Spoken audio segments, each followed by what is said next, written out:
El día de hoy vamos a terminar de estudiar el libro de Apocalipsis. El objetivo es el capítulo 22 y con este cerramos el estudio de este libro. El nombre del tema es La iglesia dice ven. Vamos a leer todo el capítulo 22, versión Reina Valera 60. Dice: después me mostró un río limpio de agua de vida, resplandeciente como cristal, que salía del trono de Dios y del Cordero. En medio de la calle de la ciudad y a uno y otro lado del río estaba el árbol de la vida, que produce 12 frutos, dando cada mes su fruto, y las hojas del árbol eran para la sanidad de las naciones.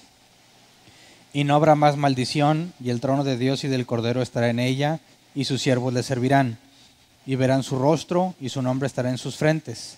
No habrá allí más noche, y no tiene necesidad de luz de lámpara ni de luz de sol, porque Dios el Señor los iluminará, y reinarán por los siglos de los siglos. Y me dijo: estas palabras son fieles y verdaderas, y el Señor, el Dios de los espíritus de los profetas, ha enviado su ángel para mostrar a sus siervos las cosas que deben suceder pronto. He aquí vengo pronto, bienaventurado el que guarda las palabras de la profecía de este libro. Yo, Juan, soy el que oyó y vio estas cosas, y después que las hube oído y visto, me postré para adorar a los pies del ángel que me mostraba estas cosas. Pero él me dijo: mira, no lo hagas, porque yo soy consiervo tuyo, de tus hermanos los profetas, y de los que guardan las palabras de este libro. Adora a Dios. Y me dijo: no selles las palabras de la profecía de este libro, porque el tiempo está cerca. El que es injusto sea injusto todavía, y el que es inmundo sea inmundo todavía, y el que es justo practique la justicia todavía, y el que es santo santifíquese todavía. He aquí yo vengo pronto, y mi galardón conmigo, para recompensar a cada uno según sea su obra.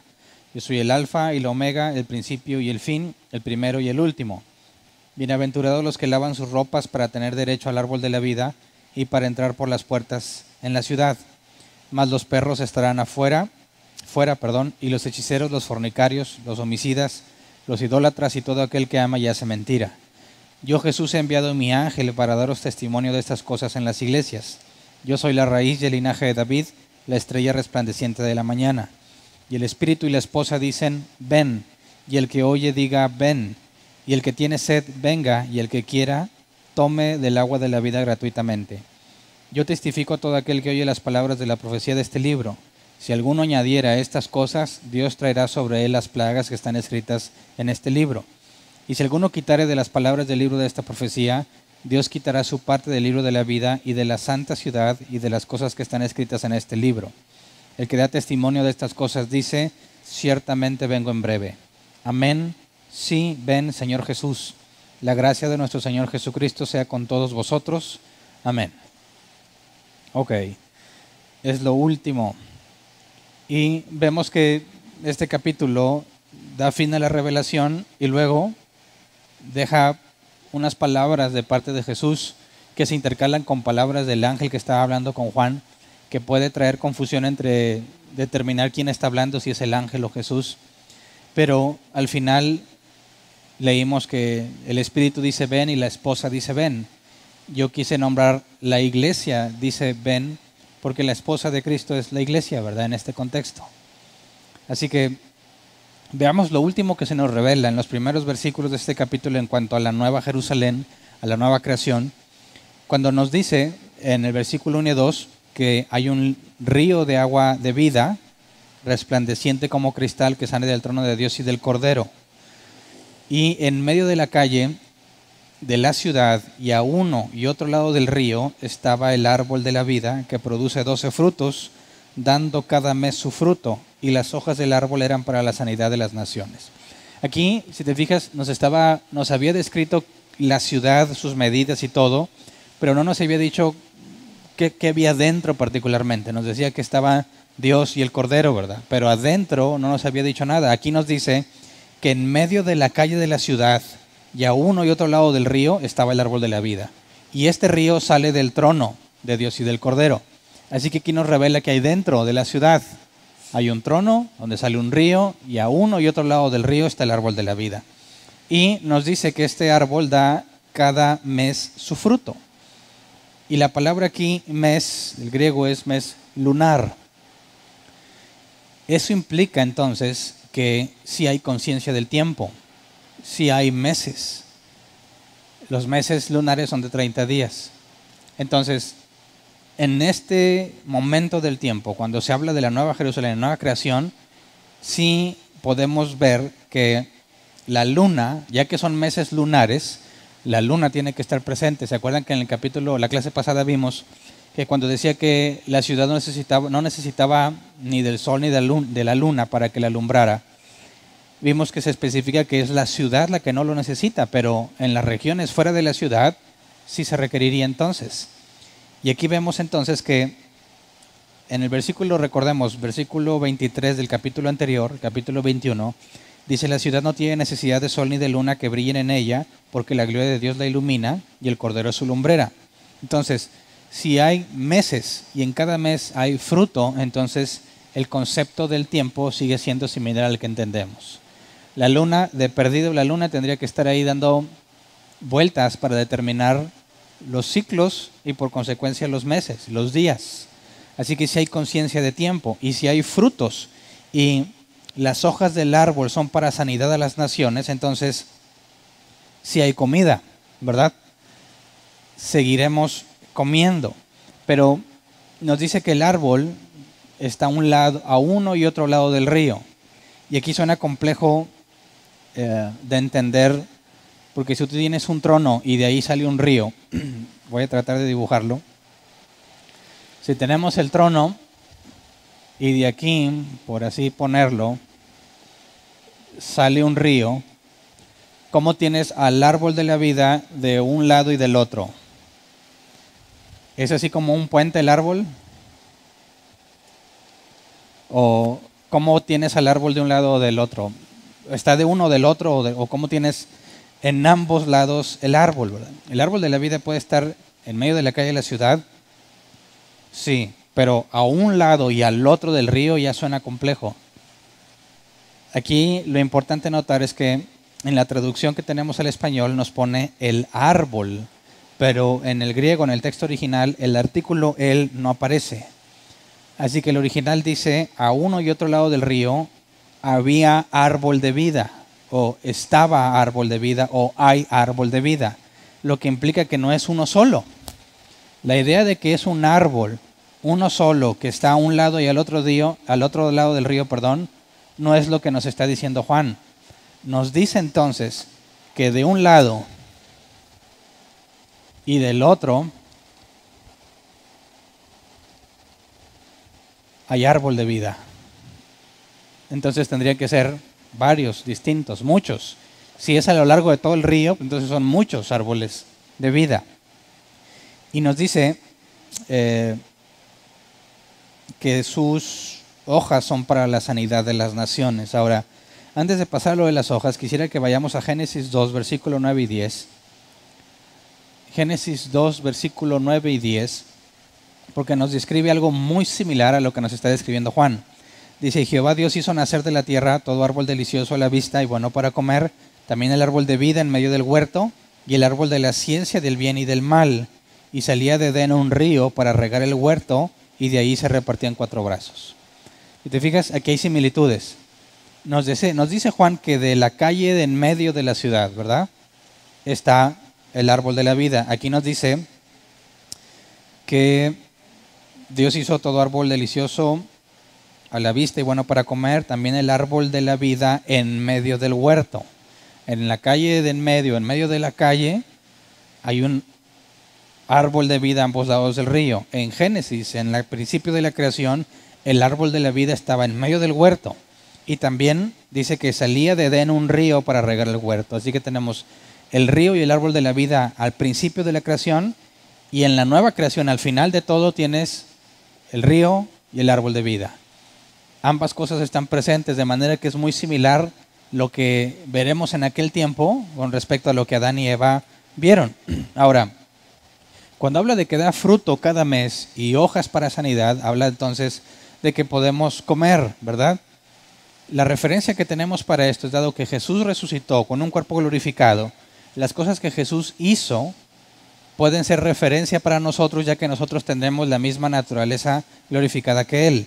Vamos a Lucas 24, versículo 41 al 43. Lucas 24, 41 al 43 dice, y como todavía ellos de gozo no lo creían y estaban maravillados, les dijo, ¿tenéis aquí algo de comer? Entonces le dieron parte de un pez asado y un panal de miel, y él lo tomó y comió delante de ellos. Así que vemos que Jesús en un cuerpo glorificado comió pez asado y panal de miel. Eso implica que nosotros entonces también comeremos. Pero surge la pregunta, ¿por qué las hojas son para sanidad? El fruto y las hojas pues serán comestibles, pero ¿por qué para sanidad si se supone que ya no hay maldición? ¿Verdad? Se supone que ya no hay enfermedad, ya no hay llanto, ya no hay tristeza. ¿Se podrá enfermar las personas en aquel entonces? Si vamos primero a descartar por varias ideas, algunos cuando ven este pasaje dicen, es que va a haber todavía humanos naturales en aquel entonces. ¿Se acuerdan que también lo mencioné en la clase pasada? Vamos de una vez a 1 Corintios 15:50 para ver cómo Pablo descarta esta idea tajantemente. 1 Corintios 15:50 dice, por esto digo, hermanos, que la carne y la sangre no pueden heredar el reino de Dios, ni la corrupción hereda la incorrupción. Así que no puede haber humanos naturales en ese entonces. Así que la sanidad no es para que esos humanos que vayan a estar allá sanen cuando se enfermen. No, porque ningún humano natural va a estar allá. Todos tendrán una naturaleza glorificada. Entonces, ¿cómo entendemos el asunto de la sanidad? Bueno, cuando vamos al original, la palabra sanidad es el griego terapeia, de donde viene lo que entendemos como terapia, y se traduce como cuidado, atención, prestar un servicio o sanidad. Así que la palabra correcta en el contexto de la nueva creación, donde no hay maldición, sería un error traducir como sanidad. La traducción correcta podría ser cuidado, atención. Es para el cuidado de las personas, ya que comen y ahí se alimentan. Así que las hojas del árbol también son comestibles. Por eso lo dije desde un principio. Los frutos son comestibles, eso lo tenemos claro. Pero cuando habla de que las hojas son para sanidad, está hablando de que también las hojas se comen, son útiles. ¿En qué sentido van a ser útiles? No sé, hasta el día que las pruebe les platico, ¿verdad? Pero de que se van a comer, se van a comer. Ahora, leamos versículo 3 y 5 en Apocalipsis 22. Dice, y no habrá más maldición. Bueno, eso implica que no es para sanidad, ¿verdad? Si no hay maldición no puede ser porque te enfermas. Y el trono de Dios y del Cordero estará en ella, y sus siervos le servirán, y verán su rostro, y su nombre estará en sus frentes. No habrá allí más noche, y no tiene necesidad de luz de lámpara, ni de luz del sol, porque Dios el Señor los iluminará, y reinarán por los siglos de los siglos. Entonces, si ya no hay maldición, no hay enfermedad. Pero además, si ya no hay maldición, podemos ver a Dios cara a cara. Y eso también nos lleva a pensar o a recordar el Génesis. Adán y Eva veían cara a cara a Dios antes de la maldición. Cuando nos habla de que ahí está el trono de Dios y del Cordero, el trono de Dios y del Cordero es un solo trono de los dos. Es el mismo ser en tres personas, ¿verdad? Cuando habla aquí del trono de Jesús y el trono del Padre, dices, ¿por qué no está mencionado el Espíritu Santo? ¿Por qué no es el trono de Él también? Bueno, aquí la idea no es tratar de darle un trono a cada persona de la Trinidad, ya que es el mismo. Aquí se está haciendo referencia a, dado que en el milenio Jesús reina, ¿verdad?, en la tierra desde Jerusalén, en esta nueva creación, la idea de que Jesús reina en la tierra y el Padre en el cielo, como está en la descripción de Juan del trono que ve en el cielo, esa idea de que haya dos lugares separados, la tierra y el cielo, desaparece. Ahora, el trono del Cordero, el que supimos que tuvo durante el milenio, y el trono del Padre que está en el cielo, son uno mismo en la nueva creación. Eso implica que ya no hay separación entre el hombre y Dios. Ya no hablamos del lugar donde habita Dios y el lugar donde habita el hombre. Ahora es exactamente el mismo lugar. Y es lo mismo que sucedía en Génesis. Cuando Dios creó la tierra y todo el universo, Dios moraba y habitaba con Adán y Eva, sus hijos. Sabemos que a raíz de la decisión de Adán y Eva eso se perdió. Bueno, en este momento se está ilustrando que ya no hay dos lugares, tierra y cielo. Ahora es el mismo lugar. ¿Podría decir, ¿estamos habitando en el cielo? No. ¿En la tierra? Tampoco. Hablar de cielo y tierra ya no tiene sentido. Ahora es, habitamos. ¿Dónde? En el único lugar que hay, en el mismo lugar que Dios. Así que se elimina la separación que había, por eso empieza diciendo ya no hay maldición y ahora estamos habitando en el mismo lugar que Dios. Cuando dice, y sus siervos le servirán, también debemos recordar que en Génesis Adán trabajaba o le servía a Dios cuidando el jardín, ¿verdad? El trabajo no fue parte de la maldición.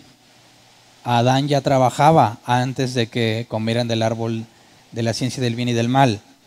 La consecuencia de haber comido de ese árbol es que con el sudor de su frente obtendría el pan. Es decir, que antes trabajaba y no era maldición trabajar. Después de la maldición, el trabajo infringe cansancio o dolor. Eso es lo que cambió. Así que cuando nos dice que sus siervos le servirán, también va a haber trabajo. ¿Qué clase de trabajo? No lo sabemos, pero si hay tierra, y hay creación, y hay plantas y todo eso, pues tendría que ser lo mismo que Adán y Eva. Bueno, específicamente Adán, cuidar el huerto. Por eso en el capítulo anterior nos hablaba de que los reyes de las naciones traerían la gloria de las naciones a la Nueva Jerusalén. Y entenderíamos entonces que es una especie de ofrenda que se da. Ofrenda de frutos será, como en el Génesis, al principio no había, no se comía la carne de ningún ser vivo. Todos comían plantas, hierba. Si vemos o volvemos o tenemos la idea de que la creación esta nueva se parece a Génesis, a lo original, entonces tampoco se consumiría carne de ningún tipo y se traería ofrendas a Dios de lo que ha sido cosechado en la tierra. Luego nos dice, reinarán por los siglos de los siglos. Esto nos debe llevar a recordar cuando leímos Daniel 7, vamos Daniel 7, 18, Daniel capítulo 7, verso 18, donde Daniel profetizaba, después recibirán el reino los santos del Altísimo y poseerán el reino hasta el siglo, eternamente y para siempre. Y esto empieza desde el reino milenial, ¿verdad? Porque desde el reino milenial ya estaba reinando la iglesia. Se termina esa creación, viene el juicio del gran trono blanco y luego tenemos una nueva creación y siguen reinando juntamente con Cristo. ¿Sobre qué reinaremos entonces? Ya que no hay humanos naturales sobre cuáles reinar. Bueno, recordemos las palabras de Pablo cuando nos decía que juzgaremos a los mismos ángeles. Así que podría ser factible la idea de que los elegidos de Dios, las naciones santas, estarán reinando sobre los ángeles. ¿Sobre alguna otra creación? Quién sabe. Y tratar de deducirlo, ya decirnos más allá de lo que la Biblia dice. Pero es claro que el reino, por así decir, es compartido exactamente igual que en Génesis. En Génesis Dios les dijo a Adán y Eva, llenad la tierra y sojuzgadla. Es que en la Reina Valera 60 está bien difícil. Sojuzgadla tiene que ver con gobernarla, con ser el que gobierna un lugar. Así que desde Génesis veíamos que Adán y Eva reinaban juntamente con Cristo. En la nueva creación va a ser igual. Regresamos a Apocalipsis 22, versículo 6. Y me dijo, estas palabras son fieles y verdaderas. Y el Señor, el Dios de los espíritus de los profetas, ha enviado su ángel para mostrar a sus siervos las cosas que deben suceder pronto. Y aquí ya hubo un cambio de tema, ¿verdad? Ya no nos está hablando sobre la Nueva Jerusalén. Ya no nos habla sobre la nueva creación. El versículo 5 fue lo último que se describe de la nueva creación. A partir del versículo 6 es donde se empieza a cerrar el tema del libro, donde ya tenemos a un ángel que está hablando. Cuando dice, y me dijo, estas palabras son fieles y verdaderas, y el Señor, el Dios de los espíritus de los profetas, ha enviado a su ángel para mostrar a sus siervos las cosas que deben suceder pronto. Este que está hablando aquí, cuando dice, y me dijo, ese es el ángel, uno de los que tenía una de las 7 copas que se había acercado a Juan en el capítulo anterior, y le estaba diciendo, ven y te mostraré a la que baja del cielo como una mujer ataviada para su marido. ¿Me explico? Aquí el ángel está hablando y lo leímos en Apocalipsis 21:9. Dice, vino entonces a mí uno de los 7 ángeles que tenían las 7 copas llenas de las 7 plagas postreras y habló conmigo diciendo, ven acá, yo te mostraré la desposada, la esposa del Cordero. Así que en este versículo del capítulo 22 es el ángel. Y aparte este ángel dice que el Dios de los espíritus ha enviado a su ángel, que pudiera ser el mismo. Así que Fíjate cómo este ángel dice que el Dios de los espíritus de los profetas envió a su ángel. Él mismo no se cuenta como si fuese Dios, ¿verdad? Si Jesús estuviese hablando, no hubiese dicho que el Dios de los espíritus, porque tendría que hablar de Él mismo. Y más adelante vamos a ver cómo Jesús dice de sí mismo que Él es quien envió al ángel. Entonces, es importante notar que ahí está hablando el ángel. Pero luego en el versículo 7 dice, aquí vengo pronto. Bienaventurado el que guarda las palabras de la profecía de este libro. Este ya no puede ser el ángel, ¿verdad? Porque no estamos esperando que ningún ángel venga. A quien esperamos que venga es a Jesús. Así que estas palabras obviamente son de Jesús. Y el hecho de que estén escritas aquí tiene que ver con el resto de lo que nos dice en el capítulo. Es un recordatorio final sobre el principal objetivo del Apocalipsis. Saber que Jesús viene, que será manifestado. Así que estas son palabras que Juan recuerda al lector. Luego dice el versículo 8, yo Juan soy el que oyó y vio estas cosas. Y después que las hube oído y visto, me postré para adorar a los pies del ángel que me mostraba estas cosas. Pero él me dijo, mira, no lo hagas, porque yo soy consiervo tuyo, de tus hermanos los profetas, y de los que guardan las palabras de este libro. Adora a Dios. Así que el propio ángel no es Dios. Pero las palabras, he aquí yo vengo pronto, esas sí son de Jesús. ¿Me explico? Así que aquí tenemos que Juan está diciendo lo que oye del ángel. Trató de adorarlo y el propio ángel le dice que no. Eso demuestra que ese ángel no es Jesús, ¿verdad? Jesús no impediría que se le adore. Ya hemos visto en los capítulos anteriores que la adoración también es para el Cordero. Así que claramente vemos que semejante revelación hace que Juan pierda, no sé, la cordura y trate de adorar a un ángel, cosa que es muy extraña. Pero el propio ángel impide que se le adore. Cualquier verdadero siervo de Dios va a impedir que le den la gloria a Él. ¿Me explico? Todo verdadero siervo de Dios, incluyendo los celestiales, van a asegurarse de que el glorificado sea el Padre. Por eso resulta absurdo que haya hombres terrenales en nuestros días que aceptan la gloria para ellos. ¿Me explico? Ministerios con sus nombres, campañas con sus nombres, se promocionan a ellos mismos, ellos aseguran que ellos son quienes hacen que Dios haga las cosas, aseguran que le dan órdenes a Dios, órdenes al Espíritu, órdenes a la naturaleza. ¿Cuántos quisieron detener el huracán que fue y azotó allá a Puerto Rico y les falló feamente?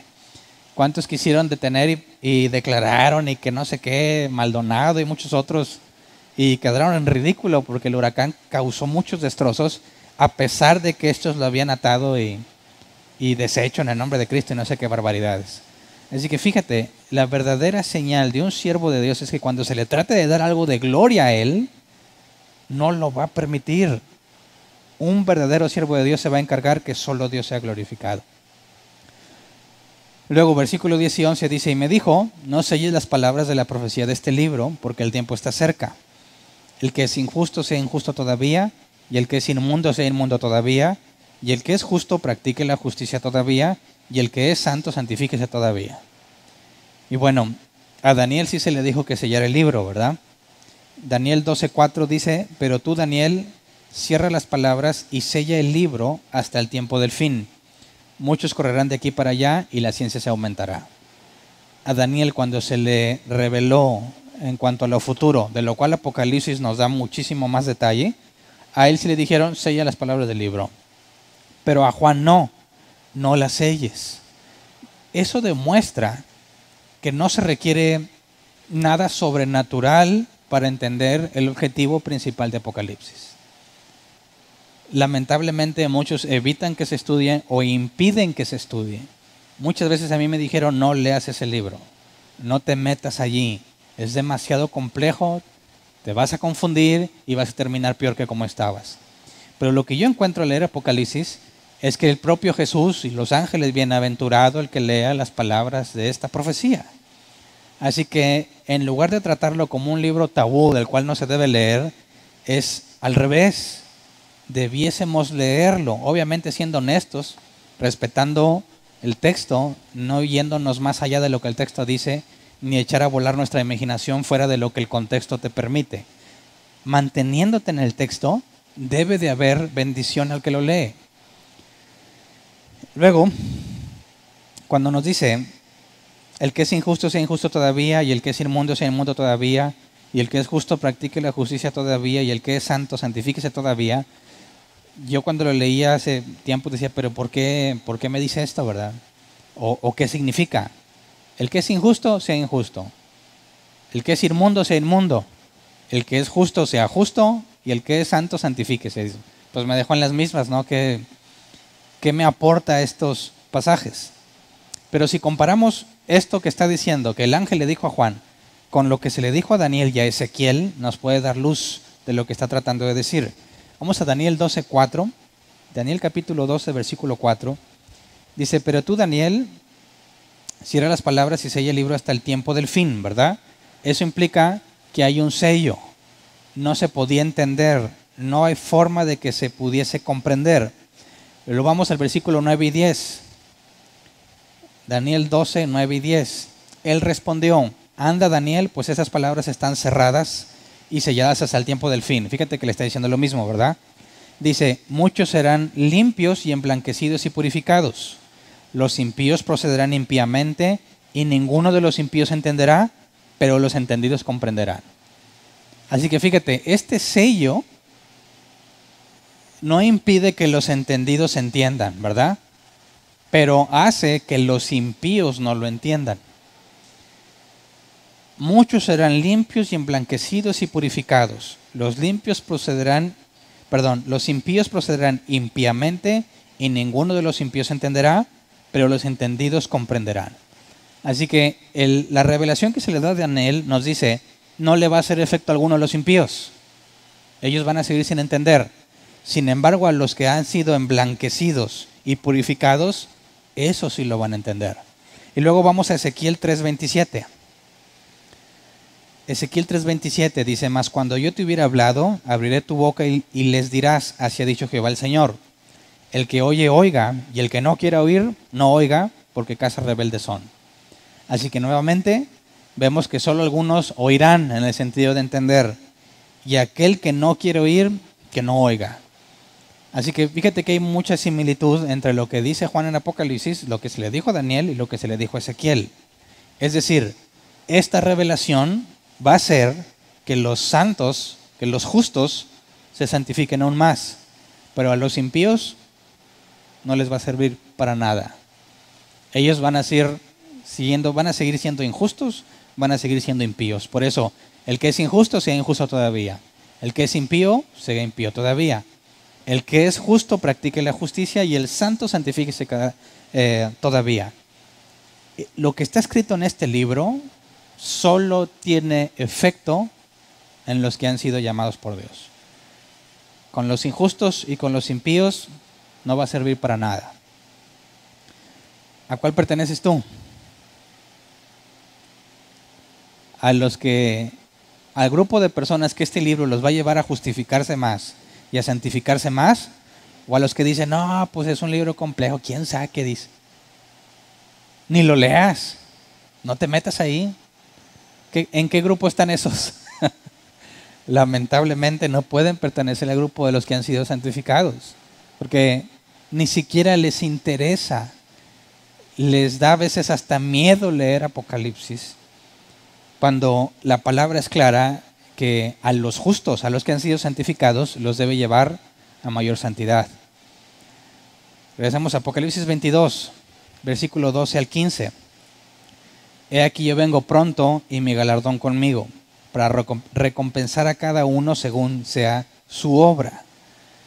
Cuando dice mi galardón conmigo, la palabra galardón es el griego mistos, que se traduce como salario, recompensa o castigo.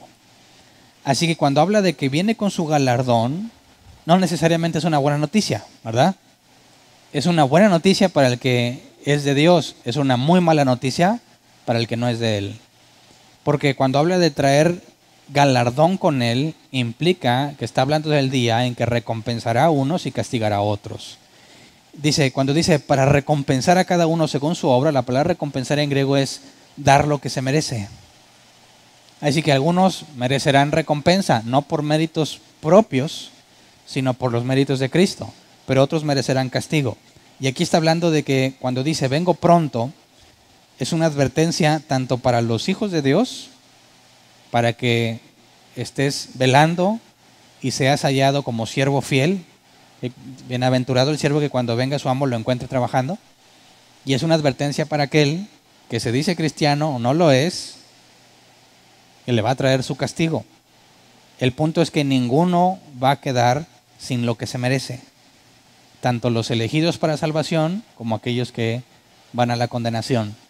Jesús está advirtiendo que a cada uno, a todos, les va a dar su merecido. Buenas noticias para nosotros, malas noticias para el resto. Luego dice, yo soy el alfa y el omega, el principio y el fin, y el primero y el último. Eso es un atributo o eso es una forma de describir a Dios en el Antiguo Testamento que ahora Jesús se le aplica a sí mismo. Luego dice, bienaventurados los que lavan sus ropas para tener derecho al árbol de la vida y para entrar por las puertas en la ciudad. Ahora, esto de lavar sus ropas tiene que ver con los hacedores, no con los oidores. Fíjate, habla de venir con la paga, con la recompensa, sea buena o castigo. Bienaventurados los que lavan sus ropas. Allí es una clara distinción donde se identifica quiénes van a recibir recompensa y quiénes reciben castigo. No son los oidores, los justos, sino los hacedores. Los que lavan sus ropas, por la forma en que está conjugado el griego original, habla de algo que se realiza en el presente constantemente. Así que son bienaventurados los que practican la santidad y la justicia. Todo aquel que asegure que es cristiano pero no la practica, no puede ser contado como uno de los que lavan sus ropas. No está trabajando constantemente en ser cada vez más limpio. Así que la bienaventuranza es para los que hacen, no nada más para los que dicen. Y luego dice, para tener derecho al árbol de la vida, para entrar por las puertas en la ciudad. Y ya sabíamos que nadie puede entrar en la ciudad a menos que esté en el libro de la vida, ¿verdad? Así que, bajo lo que nos dice, para tener derecho al árbol de la vida y entrar por las puertas, eso nos dice claramente que son solo los que están en el libro de la vida, ¿verdad? Así que los que están en el libro de la vida son los únicos que van a lavar sus ropas. Y eso es lo que Jesús había dicho. Por sus frutos los conoceréis, ¿verdad? El buen árbol da buen fruto, el mal árbol da mal fruto. No puedes esperar mal fruto de un buen árbol, ni buen fruto de un mal árbol. Así que esa es la señal, esa es la distinción clara entre los que son elegidos y los que no. Aquellos que van a entrar son los que lavan sus ropas, son los bienaventurados. No es mérito de ellos, porque Dios pone el querer como el hacer. Dios es el que concede el arrepentimiento y Dios es el que da la disciplina. Así que aquí no puede estar hablando de buenas personas y malas personas. Está hablando de los que fueron elegidos para salvación y los que no. Luego, versículo 16 en Apocalipsis 22. Yo, Jesús, he enviado mi ángel para daros testimonio de estas cosas en las iglesias. Si te fijas, el ángel le había dicho a Juan que el Dios de los espíritus había enviado a su ángel, ¿verdad? Aquí, ¿qué dice Jesús? Yo, Jesús, he enviado mi ángel. ¿Qué está diciendo Jesús de sí mismo? Él es Dios, ¿verdad? Él es el Dios de los espíritus. Recordemos Apocalipsis 1.1. Apocalipsis 1.1 dice, la revelación de Jesucristo que Dios le dio para manifestar a su siervo las cosas que deben suceder pronto, y la declaró enviándola por medio de su ángel a su siervo Juan. Al final Jesús nos dijo, yo, Jesús, he enviado mi ángel para dar los testimonios de estas cosas en las iglesias.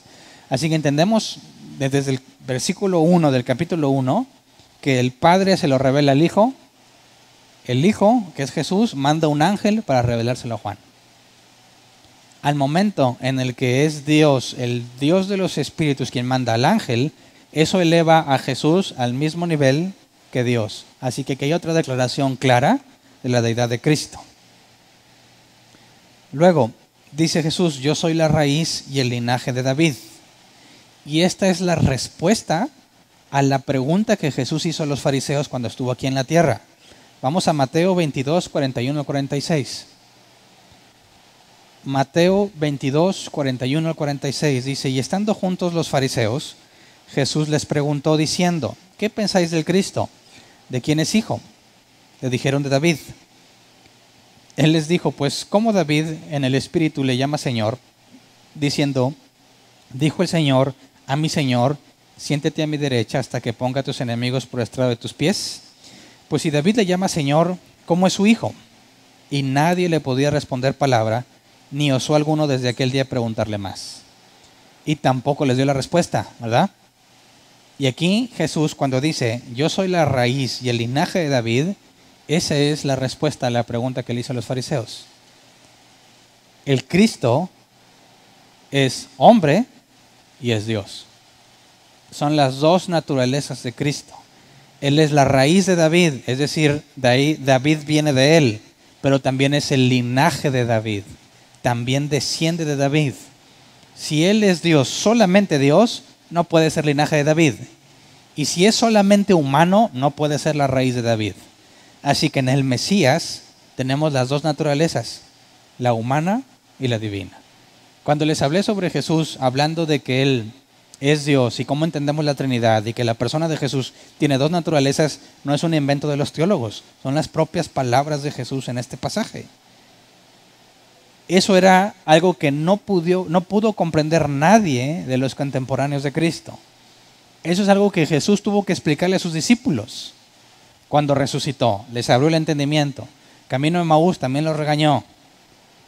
Jesús tuvo que explicarles que la única forma en la que el Mesías podía ser divino y humano es que Dios tomara carne humana y viniera y viviese como los hombres para obtener la salvación que obtuvo para nosotros. De manera que aquí un fariseo diría, ya entendí, si es que lo llegaron a leer. Ahora, nos dice también que Él es la estrella resplandeciente de la mañana, ¿verdad? La estrella resplandeciente de la mañana. ¿Qué podemos entender con eso? Eso lo vimos en el capítulo 2. No sé si alguien se acuerde. La estrella de la mañana, cuando hace referencia a Jesús, tendríamos que entender el contexto de lo que veían en aquellas personas, que era normal que por las vigilias o por ser pastores estuviesen presenciando el amanecer. Antes de que amanezca, junto antes de que amanezca, hay una estrella en particular que brilla más que todas las demás. Y esa es la que se identifica como la estrella de la mañana, que cuando ya está amaneciendo, esa es la única estrella que permanece visible. O viendo esa estrella en su máximo esplendor, sabes que ya está por amanecer. Jesús se identifica como la estrella de la mañana. Esto implicaría que Él es quien aparece junto antes de que amanezca. Y bajo todo lo que se nos ha revelado en Apocalipsis, sabemos que al hablar de sí mismo como la estrella de la mañana, implica que tendríamos que verlo a Él antes de que amanezca. Y eso, desde el capítulo 2 lo mencioné, nos puede llevar a la idea del rapto. Porque antes de que amanezca, que es la segunda venida de Cristo, ¿verdad? Cuando Él viene a tomar el reino, antes de que amanezca, antes de que las tinieblas tengan fin, que es la segunda venida de Cristo, tendrías que verlo a Él. Y eso solo sucedería en el rapto. ¿Me explico? Cuando Él dice que es la estrella resplandeciente de la mañana, nos da la señal de que es Él a quien veremos justo antes de que las tinieblas terminen. Es una muy posible referencia al rapto. Luego, versículo 17 en Apocalipsis 22. Y el espíritu y la esposa dicen, ven, y el que oye diga, ven, y el que tiene sed, venga, y el que quiera, tome del agua de la vida gratuitamente. Cuando dice, el espíritu y la esposa dicen, ven, aquí si te fijas el espíritu está con E mayúscula, haciendo referencia al Espíritu Santo. En el original no hay mayúsculas, pero no hay ningún problema en ver que es el Espíritu Santo. El espíritu y la iglesia dicen, ven. ¿Cuál es la tarea que vimos que el Espíritu Santo se le encomendó? Estar con la iglesia, guiarla a toda verdad, decirles todo lo que oiga del Padre. El Espíritu Santo está con nosotros, ¿verdad? Y el Espíritu y la esposa, que es la iglesia, dicen, ven. Esto nos debe llevar a recordar palabras de Jesús en Mateo 6, versículo 9 y 10, que es la forma en la que nos enseñó a orar. Mateo 6, 9 al 10 dice, vosotros pues oraréis así, Padre nuestro que estás en los cielos, santificado sea tu nombre, venga tu reino. Hágase tu voluntad como en el cielo, así también en la tierra. Cuando Juan dice que el Espíritu y la esposa dicen ven, hace referencia exactamente a esto. Ven implica que Jesús venga, se establezca, se haga su voluntad en la tierra. Venga el día del juicio para todos los malvados que mueren sobre la tierra y la recompensa para los justos, cuando reinan sobre la tierra. Jesús, desde que enseñó a orar a sus discípulos, ya estaba proclamando este mismo mensaje que Juan escribió al final. Después de toda la revelación que se le mostró, dice, el Espíritu y la Iglesia dicen, ven. Es la confirmación de lo que Jesús explicó desde Mateo 6, desde sus días terrenales. Cuando ores, dile, venga tu reino. Ven ya. Esa es la esperanza del creyente. Teniendo los ojos puestos allá, esperamos que Cristo venga. Y cuando dice, el que tiene sed venga y el que quiera, tome del agua de la vida gratuitamente, eso demuestra que la salvación no es por obras. No hay un precio que pagar. Gratuitamente se te va a dar. La única condición es que tengas sed. ¿Y qué se requiere para que tengas sed? El nuevo nacimiento. ¿Verdad? Apocalipsis 22, 18 al 19 dice, yo testifico a todo aquel que oye las palabras de la profecía de este libro. Si alguno añadiera estas cosas, Dios traerá sobre él las plagas que están escritas en este libro. Y si alguno quitare de las palabras del libro de esta profecía, Dios quitará su parte del libro de la vida y de la santa ciudad y de las cosas que están escritas en este libro. Aquí hay varias cosas importantes. Número 1, parece que Dios puede quitarte del libro de la vida, ¿verdad? Ahí dice. Dios quitará su parte del libro de la vida. Pues no estuvimos hablando que Dios no te puede borrar si ya te escribió, porque si te escribió y te borra, implica que Él fue incapaz de ver que a fin de cuentas no te ibas a salvar, por lo tanto no sería omnisciente. O ponle que sí lo vio, pero se esforzó y no te pudo salvar porque no quisiste, entonces ya no es omnipotente. Entonces, ¿cómo puede decir aquí la Escritura con una especie de amenaza de que te va a quitar del libro de la vida? Quitará tu parte del libro de la vida. Suena raro. Pero antes de ver eso, veamos que dice que si tú le agregas o le quitas, te va a ir muy mal, ¿verdad? A lo que está escrito en el libro. Tanto Juan como Jesús dan total autoridad a la Escritura. ¿Me explico? El ángel dijo que él era consiervo de los profetas y de todo lo que hacen, lo que está escrito en ese libro. Juan da esta advertencia, al que le quite, Dios le va a dar esto, al que le añada, Dios le va a hacer esto. Jesús también había dicho, bienaventurados los que guardan las palabras de esta profecía. Así que si te fijas, todo el enfoque está en la Escritura. Hay una clara diferencia entre esto que está escrito y cualquier otro libro en el mundo. El enfoque es, no le agregues, no le quites, haz lo que dice aquí. Esto nos lleva a entender que es la Escritura la máxima autoridad para el creyente. No lo que digan los pastores, no lo que digan los pseudoapóstoles, no la tradición, como dicen nuestros amigos católicos, no lo que diga el Papa o cualquier persona, no, lo que está escrito. Esto es lo importante, lo que está escrito. Y esto que está escrito cuando dice, yo testifico a todo aquel que oye, nos tiene que llevar a recordar lo que decía Apocalipsis. Déjame, aquí tengo el versículo.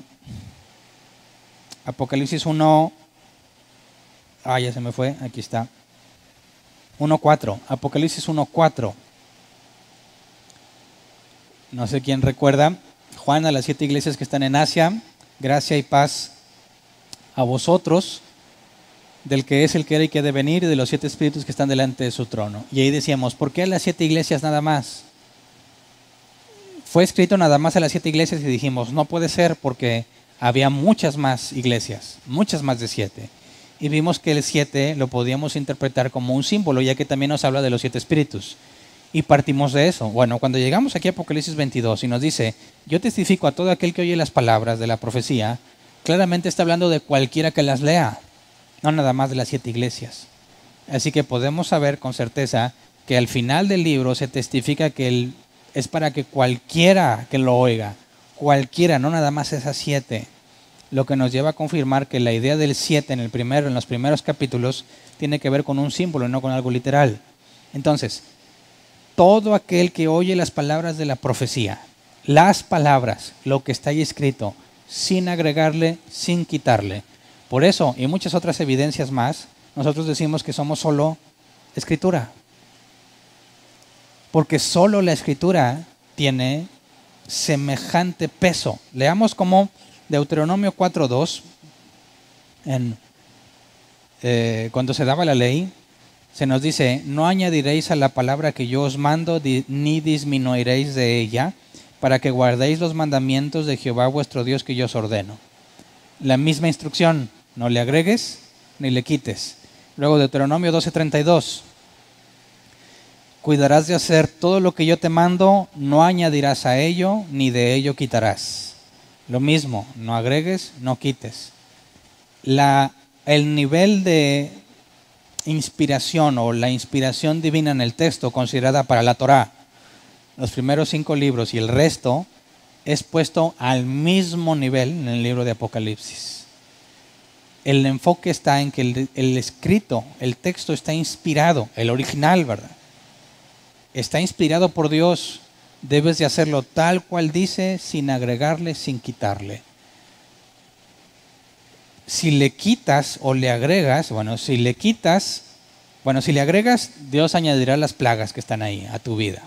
Y si le quitas, quitará su parte del libro de la vida. Decíamos, qué extraño, que parece que nos dice que sí se te puede quitar del libro de la vida. Pero cuando tú vas al original, encontrarás que no aparece en ninguno de los originales, excepto en el Textus Receptus. No sé si recuerdan cuando les expliqué cuáles eran esos. Los Textus Receptus es de los primeros de los que se empezaron a hacer traducciones. Son los que usó Martín Lutero, los que tradujeron la Reina Valera, la versión King James. Partes de esos están en la Reina Valera, como vemos que este versículo, cuando habla de la palabra el libro de la vida, solo el Textus Receptus tiene la palabra libro ahí, y todos los demás textos dicen árbol, no libro. Así que no hay ninguna razón para pensar que, dado principalmente que el texto crítico, ¿se acuerdan que eran los más antiguos? Ahí no está mencionado, ni siquiera en los textos mayoritarios, que son los que principalmente usa la Reina Valera 60, pero hay referencia al Textus Receptus, donde utiliza esta palabra. No está hablando de que se te quite del libro de la vida, sino de que se te niega el acceso al árbol de la vida, que es algo totalmente diferente, ¿verdad? Aquí no hay una amenaza de borrarte del libro. La palabra libro no está. La palabra es árbol.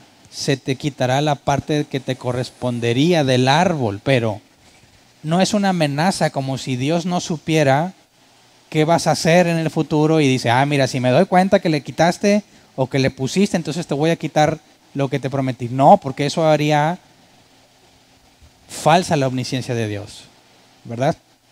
Dios no podría poner una amenaza así como que esperándose allá aquel día y me voy a dar cuenta si le hiciste algo, entonces te castigo. No.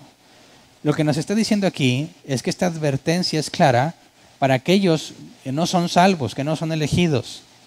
¿Quién que ha nacido de nuevo, que sabe y valora las palabras de Dios como lo más grande que tiene en su vida, estaría dispuesto a decir, pues yo le voy a agregar o le voy a quitar porque no me gusta o porque creo que le falta? Sería absurdo que un hijo de Dios pretenda hacer eso. Los únicos que querrían hacer eso son aquellos que no son elegidos para salvación. Así que, puesto que la elección es antes de la fundación del mundo, es imposible que haya una amenaza de este tipo, como si tuviese que esperar al final para castigarte. Más bien es una advertencia clara a todos los incrédulos, a todos los falsos creyentes, de que si hacen esto van a quedar en evidencia de que para ellos no es no es el árbol de la vida, ni entrar a la ciudad. Entonces no hay ninguna advertencia de ser borrado del libro. Versículo 20 al 21. El que da testimonio de estas cosas dice, ciertamente vengo en breve. Amén, sí, ven Señor Jesús.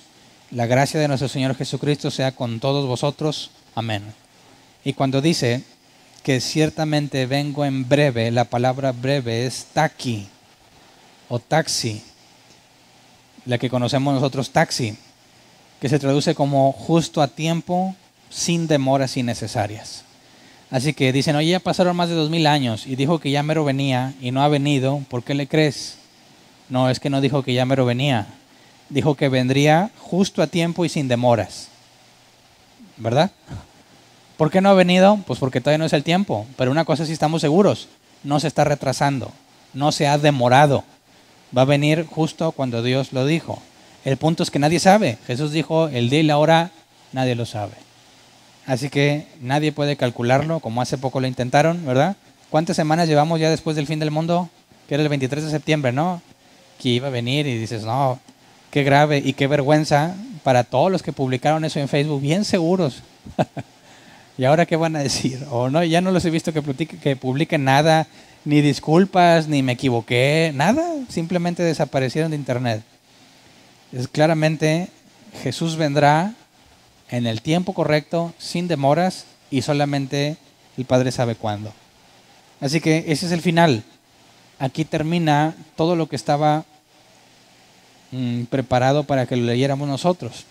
Y antes de dejarlo ya por la paz al libro de Apocalipsis, quisiera que viéramos ciertas analogías con Génesis, que ya estuve mencionando algunas, pero nos falta responder la pregunta que hace mucho se les ha estado platicando, sobre por qué Dios permitió que Adán y Eva fueran tentados y pecaran.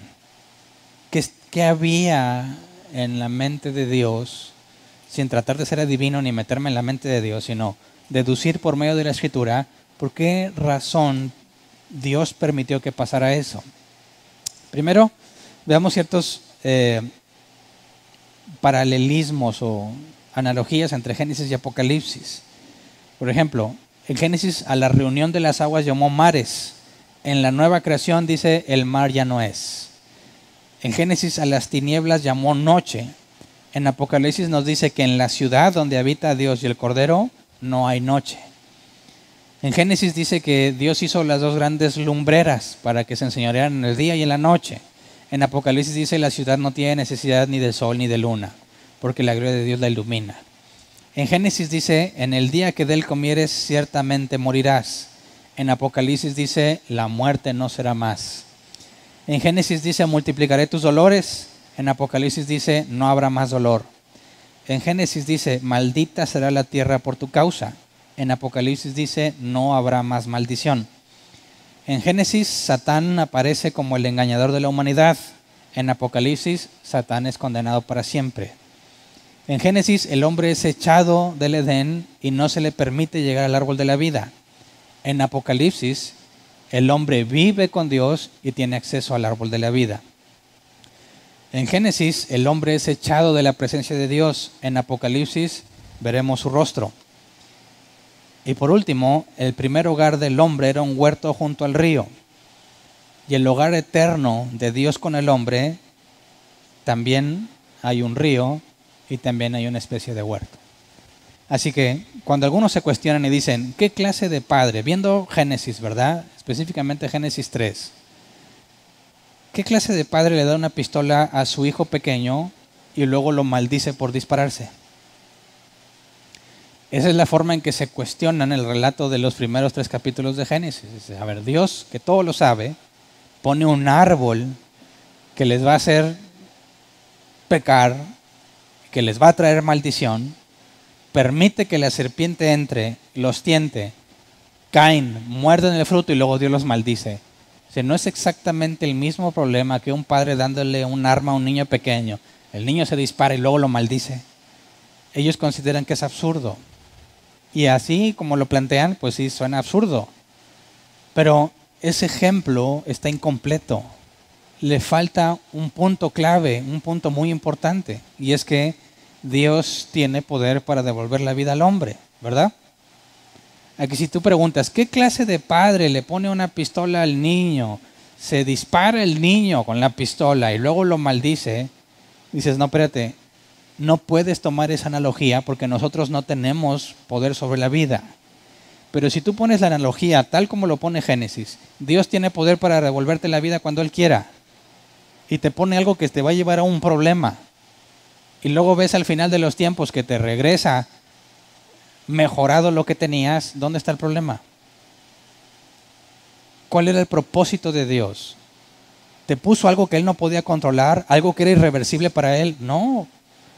Puso al alcance de Adán y Eva algo que les iba a llevar por un camino muy distinto al que vivían en el Edén, pero que no representa nada irreversible para Dios, ya que Él da un plan de salvación y Él mismo viene y obtiene la salvación para todos aquellos que por culpa de dos tienen la misma tendencia al pecado y la misma naturaleza pecaminosa.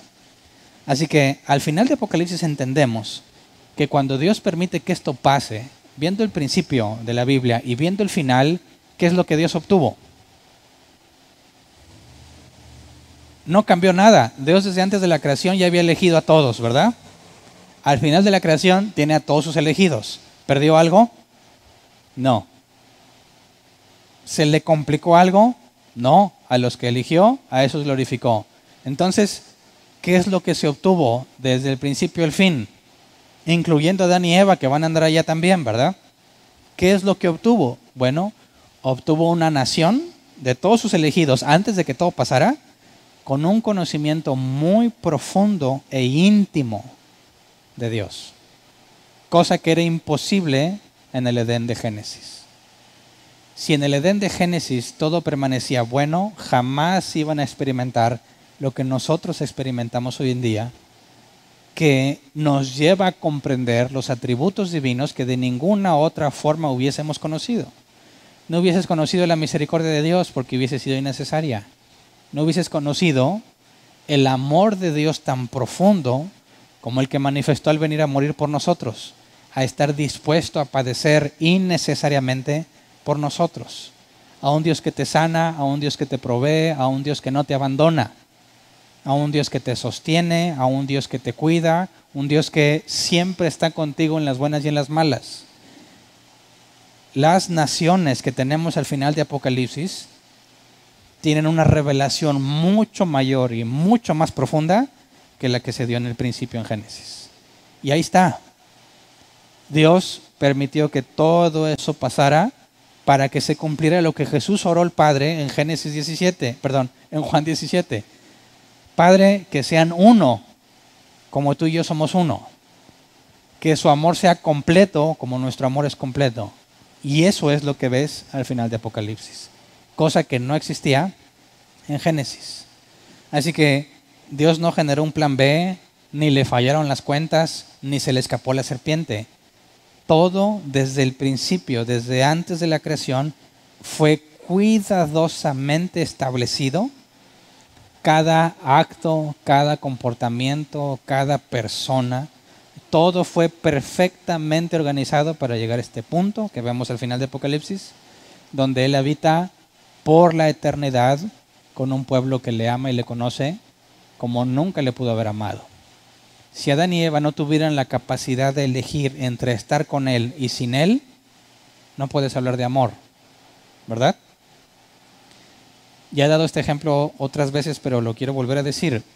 Si un hombre está enamorado de una mujer, pero ella no está enamorada de él, y él la ama tanto que la secuestra, la roba y la encarcela para tenerla con él todos los días de su vida hasta que la muerte los separe, ¿podemos hablar de amor? No, no la ama. ¿Estamos de acuerdo? ¿O alguien de aquí está de acuerdo o piensa que sí la ama? Si la ama, ¿por qué la tiene a la fuerza en contra de su voluntad con él? Si la ama, ¿por qué le roba la felicidad y la libertad? Si la ama, ¿por qué la obliga a estar con él cuando ella no lo ama a él? Eso no es amor. Si Dios no le hubiese dado al hombre la capacidad de elegir entre estar con él o sin él, no puedes hablar de amor.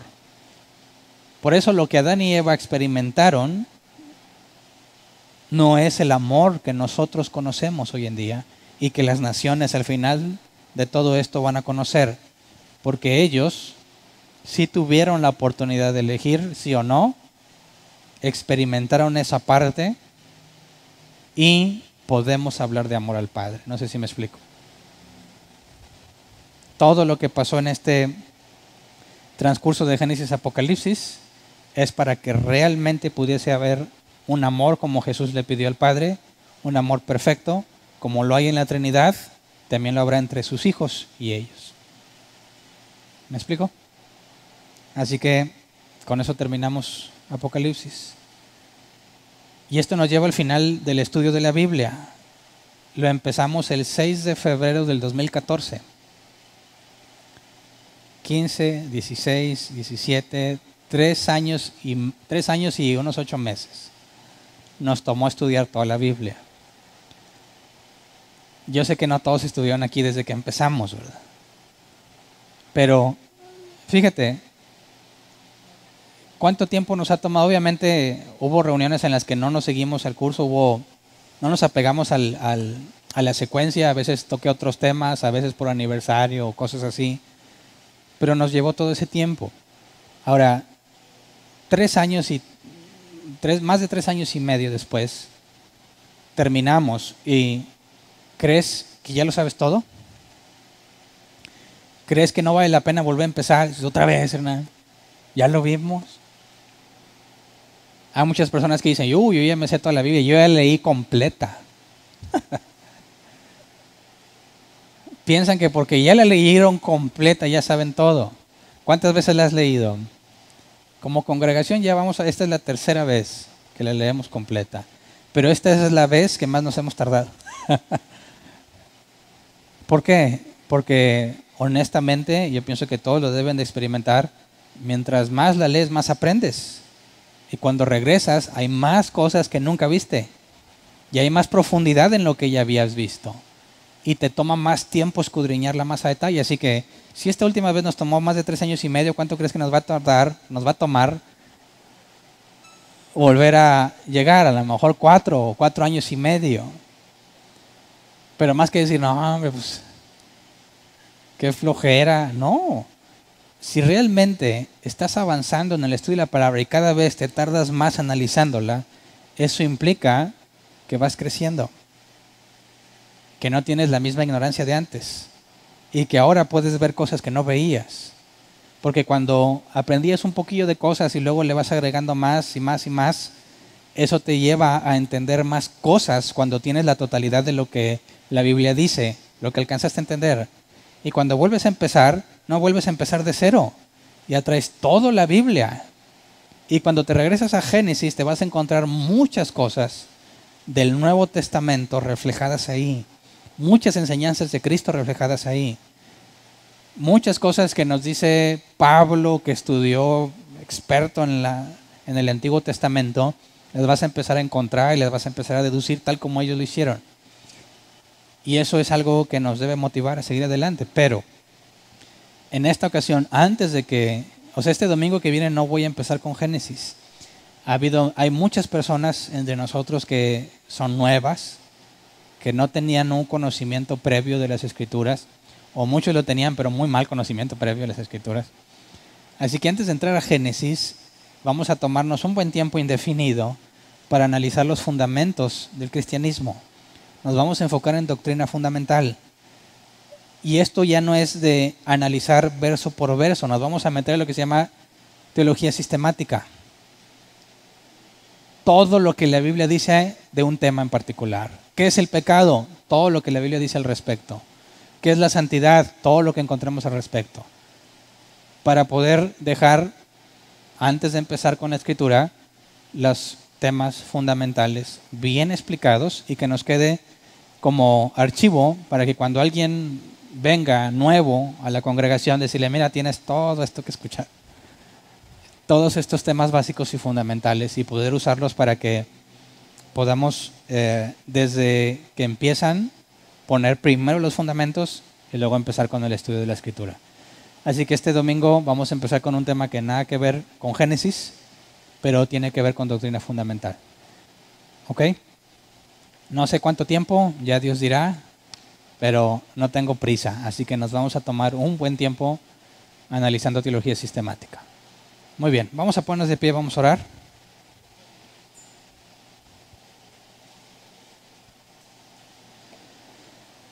Al final de Apocalipsis tienes que tener una decisión y una convicción.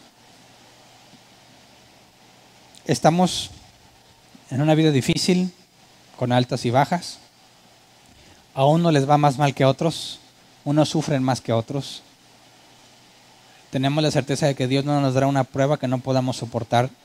Así que cada uno, según lo que Dios le ha permitido, puede tener la confianza de que nada nos apartará de su amor. Pero ya viste el final de la película, por así decirlo. Ya sabes en qué termina. Es como subirte al ring de boxeo, pelear con alguien mucho más fuerte que tú, y lo único que se te pide es, mira, ya está arreglada la pelea, vas a ganar, lo único que tienes que resistir es mantenerte en pie. Lo único que tienes que hacer es, si te noquean, levántate. ¿Sabes qué? No va a haber conteo hasta 10. Simplemente debes levantarte. Al final se te va a entregar el cinturón de campeón. Eso es lo que nos está diciendo Apocalipsis. Ese era el objetivo para todos los que estaban en persecución. Una persecución muy dura y sangrienta. Decía Juan, esto garantiza que no importa cuán difícil sea nuestra vida aquí en la tierra, permanecer fieles valdrá la pena. No importa cuánta injusticia has padecido, llegará el día de justicia. Todo el esfuerzo que hayas puesto en estudiar, en ser santo, en practicar la justicia, no será en vano y será recompensado.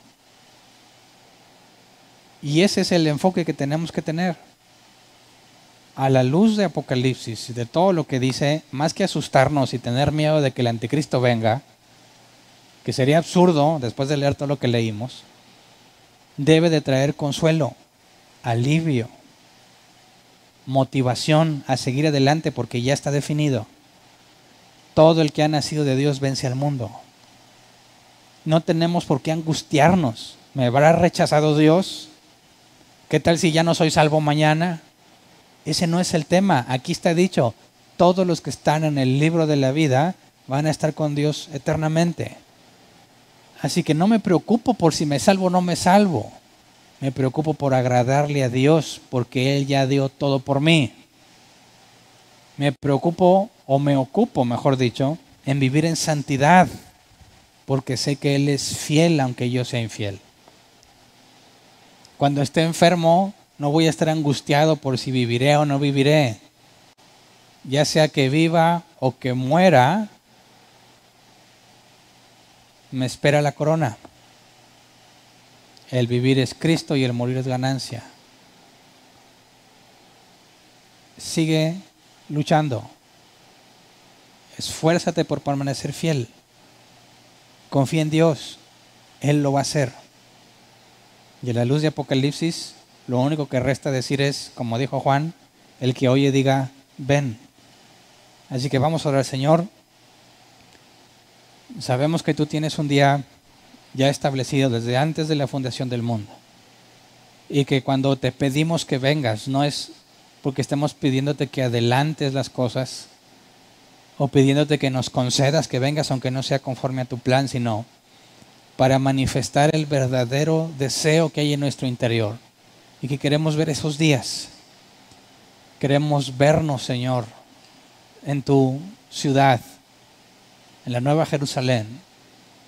Queremos ver a todos aquellos que tú elegiste, Señor, viéndote cara a cara. Queremos vivir contigo, Señor, todos nuestros días.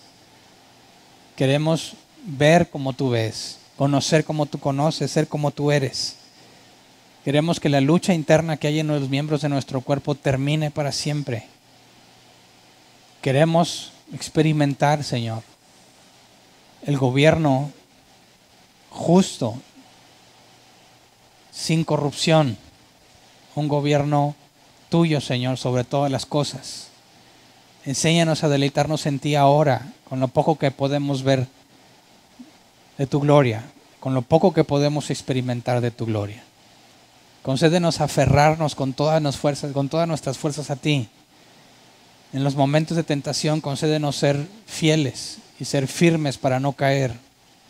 Concédenos tener presente en todo momento en nuestras mentes tu fidelidad, tu amor, Señor, tus promesas, para que nunca consideremos que nuestro placer terrenal sea mayor que lo que nos prometiste en el futuro. Concédenos, ya sea que nos vaya bien o que nos vaya mal, permanecer fieles a ti. Ya sea que estemos enfermos o sanos, permanecer fieles a ti. Ya sea que tengamos necesidad o tengamos abundancia, que podamos soportarlo todo, Señor. Porque tú eres fiel. Porque tú prometiste que estarías con nosotros todos los días hasta el fin del mundo. Concédenos llegar a ese día, Señor, firmes, fieles, como Pablo dijo, por lo demás me espera la corona de gloria. No confiaba en sus propias obras, sino en tu gracia y en tu fidelidad. Enséñanos a vivir confiando en ti. Enséñanos a esperar la justicia en ti. Enséñanos a imitarte a ti, Señor, en todo lo que podamos, en lo que esté a nuestro alcance. Cada día de una manera más fiel y más profunda, como tú lo prometiste, que cada día creceremos hasta llegar a la estatura de Cristo. Así que, Señor, pedimos que vengas. Ven, reina en este mundo, Señor. Reina sobre nosotros en toda la extensión de la palabra. Ven, Señor, y permítenos experimentar las promesas que nos has hecho desde antes de la fundación del mundo. Gracias de antemano, Señor. Amén. ¿Pueden sentarse? Pasemos a la sección de preguntas. Si tienes una pregunta, levanta tu mano. Te llevan el micrófono. ¿Alguien?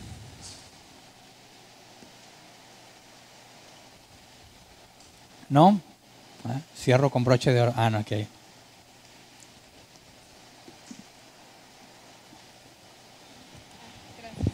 Buenas noches.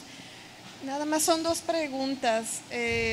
Con respecto al cuerpo glorificado, de que vamos a comer, como que se entiende que las personas que se salvan o que, por lo que habla de que va a haber alimento, pero también si no hay carne ni sangre, o sea, pues para mí es algo como confuso. Pues las personas se alimentan porque, bueno, necesitan nutrir su carne, ¿no? A lo mejor no entiendo bien. Y si Jesús vino y él comió pescado, pero él les dijo, yo no soy un espíritu, como que una de dos, o se presentó de manera que lo pudieran tocar. Entonces es donde me confundo. Otra cosa que también he escuchado, que dicen que Dios es el Padre de las luces, o a lo mejor por eso yo tenía una idea preconcebida de que uno iba a ser luz y que pues por lo tanto a lo mejor era pues incomprensible el ser alimentado. Okay. Bueno, en cuanto a la luz, obviamente no podría estar hablando de algo literal, sino en cuanto a la relación entre la luz y las tinieblas. Dios es luz, no hay tinieblas en Él. Si nosotros somos luz, hace referencia de que no habrá pecado en nosotros. Y en cuanto al espíritu y la carne, precisamente por eso es que el cuerpo glorificado es una nueva creación. Es algo espiritual y material, no totalmente material, no totalmente espiritual. De manera que hay comida y no podríamos pensar necesariamente en lo que hoy experimentamos al comer, porque si no comemos nos morimos. Pero en aquel tiempo no hay muerte.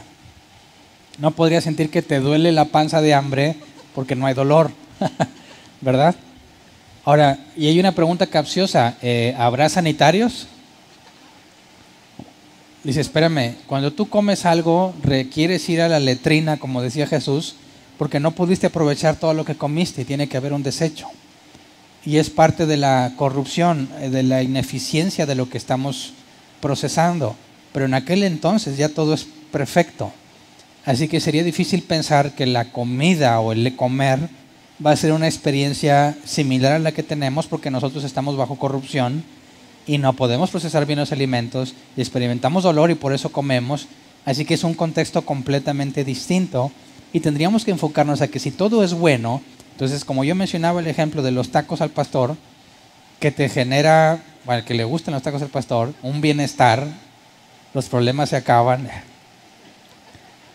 Yo pienso que eso sí podría darnos una idea, dado que todo es bueno y nada genera tristeza ni dolor, entonces al comer experimentarías, me imagino yo, que es como si fuese la mejor comida que has comido en todo el mundo, en todo Nada el te tiempo. caería mal. Exactamente, o sea, sería más por placer que por necesidad. Sí, había escuchado algo así de que iba a ser nada más cuestión, que iba a ser todo delicioso y algo así, pero sí me quedaba la duda de que si no somos carne, entonces ¿cómo vamos a comer? Pero bueno, gracias. Ok. Buenas noches. Buenas noches. Bueno, ahorita se me ocurrió una pregunta, aparte de las que tengo ahí. ¿Es posible que Adán y Eva tuviesen el cuerpo glorificado como lo vamos a tener nosotros? Digo, hablando de lo que comentabas de que si iban al baño y todo eso, y que también se va a regresar al estado anterior, ¿no? O nos va a dar algo mejor, pero Adán y Eva supongo que también hacían eso, o no lo hacían porque tenían el cuerpo glorificado. Okay. No puede ser el mismo, porque en palabras de Jesús dijo que cuando sean como los ángeles en la resurrección, no se casan ni se dan en casamiento. Adán y Eva, desde que fueron creados para procrear. Así que es una naturaleza distinta. No podían tener un cuerpo glorificado como lo vamos a tener porque el propósito es totalmente diferente. Ahí lo que hablaba de que vamos a reinar, o sea, también se puede traducir como lo comentó ahí de sojuzgar la tierra, o sea, vamos a reinar sobre la tierra, no sobre alguien específico de dominio o algo así, sino sojuzgar sobre la tierra. Por palabras de Pablo, pudiese ser aún sobre los ángeles, pero hasta ahí podemos saber. Adán y Eva habría que definir si tenían dominio sobre los ángeles, que no está especificado. Pero algunos se han planteado, por ejemplo, si un ángel venía a la tierra, ¿a quién tenía que rendirle cuentas? Pues al que gobierna la tierra, y eran Adán y Eva. Así que existiría la posibilidad de que si estaban en la tierra tuviesen Adán y Eva cierto control, pero es hipotético. En palabras de Pablo sí nos dice claramente que en los postreros días juzgaremos sobre los ángeles. Así que en la nueva creación probablemente sea sobre los ángeles administrar lo que Dios ha creado, al verlo como lo que Adán y Eva hacía, pero hasta ahí no podríamos ir más allá porque no hay nada escrito. Ok, ahora sí las preguntas que tenía. Sí.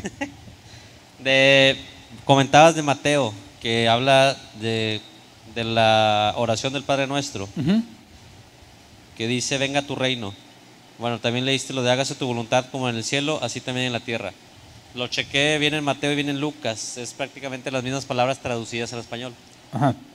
Pero bueno, a mi entender aquí está diciendo, hágase tu voluntad como en el cielo, así también en la tierra. O sea, en el cielo se hace la voluntad de Dios, dando a entender que aquí en la tierra no. ¿Se refiere a eso o hay una mala traducción o cómo lo podemos entender? Se refiere a que aquí en la tierra tenemos un príncipe, que es Satanás, el príncipe de este mundo. Y dice que todos están sujetos a él. Los que han sido hechos nuevas criaturas, nacieron de nuevo, nos llama como embajadores. O sea, tú eres del cielo pero sigues aquí. Y aquí aún no se instituye la justicia divina. Por eso es que se pide que la voluntad que sucede en el cielo, donde no hay rebeldes a él, se haga aquí en la tierra, se instituya. Pero y haciendo referencia a la venida del Mesías. Ok, no en el sentido de que aquí nos hace la voluntad de Dios, o sea, no. Hablando de la soberanía de Dios, por así decirlo. Digamos que esa voluntad de la que habla es la prescriptiva, lo que tiene que ver con sus mandamientos. Bueno, hablando del árbol de la vida, ¿los efectos de ese árbol es para dar vida o nada más es para saciarnos del hambre que pudiésemos llegar a tener? Pues, como mencioné ahorita, no sé cómo pudiéramos entender lo del hambre en aquel contexto. Pero nos dice que las hojas son para sanidad y da fruto. Así que lo más que podríamos deducir es que cuando hablamos de la eternidad y de un cuerpo que es espiritual y material al mismo tiempo, se podría deducir que cuando se le niega el acceso al árbol de la vida a Adán y Eva, y por consecuencia mueren, como que ese árbol era lo que hacía que ellos pudiesen mantenerse con vida. Y al momento en que se les niega, es cuando empiezan a morir. Pudiese ser algo similar, que Dios haya diseñado una especie de sustento por medio del árbol de la vida, que la parte material de aquel cuerpo glorificado requiere para mantenerse, pero ya es especulación, ¿verdad? Bueno, la pregunta la hago por los que van a estar separados de Dios, por así decirlo, en el infierno. Ellos van a estar ahí eternamente, pero ¿cómo lo van a hacer para vivir eternamente si en teoría, bueno, a lo que se deduce hipotéticamente, es que el árbol es para vida de nosotros? ¿Cómo lo van a hacer ellos que no van a tener acceso a ese árbol? Bueno, porque ellos no van a tener cuerpo glorificado. Ellos resucitan, pero no resucitan como los elegidos que resucitan glorificados. Esa resurrección de la que hablan no da mucha información de cuáles son las características, pero también son eternos. Bueno, y la otra pregunta, bueno, ya la última. Cuando se habla de la advertencia del que añada a este libro o quite palabras de este libro, ¿qué tan específico, qué tan general puede ser? Porque, digo, y lo has comentado aquí en la iglesia, de que en los cursos más bien, el Apocalipsis es la interpretación que se le da, que de alguna manera es un asunto terciario o secundario, en el sentido de que unos entienden que es el rapto pretribulacional, mitribulacional o post-tribulacional, algo así. Ahí, ¿cómo se maneja? Porque unos lo explican de una manera, otros de otra, y en sí no hay ciencia cierta en cuanto a eso, simplemente el convencimiento que uno tenga, y bueno, y de que no vamos a estar aquí. ¿Cómo podemos entender eso sobre añadir y quitar si hay diferentes versiones de eso? Sí, es que la parte de que es terciaria en Apocalipsis no es su objetivo, sino las interpretaciones en cuanto a los caballos con cabeza de león que escupen fuego y cola de serpiente, ese tipo de cosas viene a ser terciaria, pero lo que es fundamental es que Cristo viene, que va a haber una resurrección y que va a haber recompensa en la Nueva Jerusalén. Eso no debe ser motivo de disputa para nadie. En cuanto a los temas de que si el anticristo y cosas que no están claramente especificadas, eso se vuelve terciario. Así que nosotros nos mantenemos fieles al texto,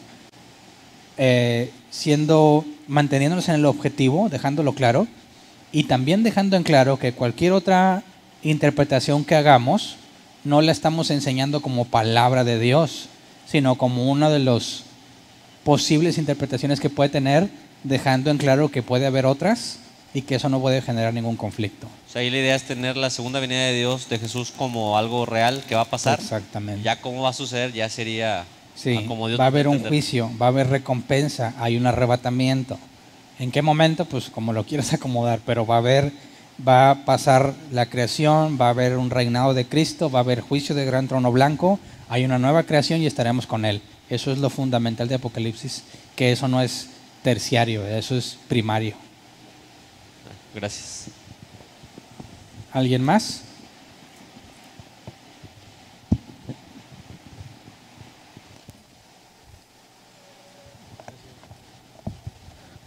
Sí, buenas noches.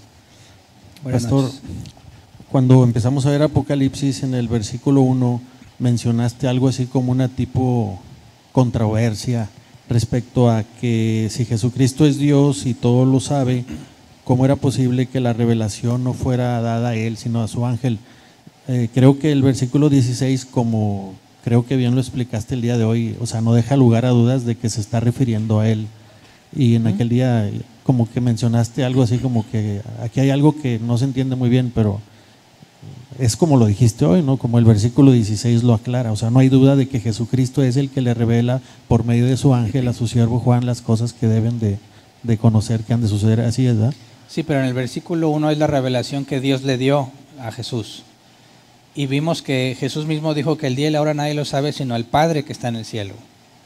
Entonces vemos que en su naturaleza humana Jesús no tenía el atributo de omnisciencia, lo tiene en su naturaleza divina. El hecho de que a Jesús también se le diga que fue creciendo en gracia y sabiduría implica que no lo sabía todo y tuvo que ir adquiriendo conocimiento. En el caso de Jesús revelado a Juan es como un hijo de hombre, sigue estando en su naturaleza humana y no hay ningún conflicto en que se le haya revelado algo, ya que la propia Escritura, antes que Apocalipsis, ya se nos había dicho por palabras de Jesús y de los evangelios que él iba creciendo en gracia y sabiduría.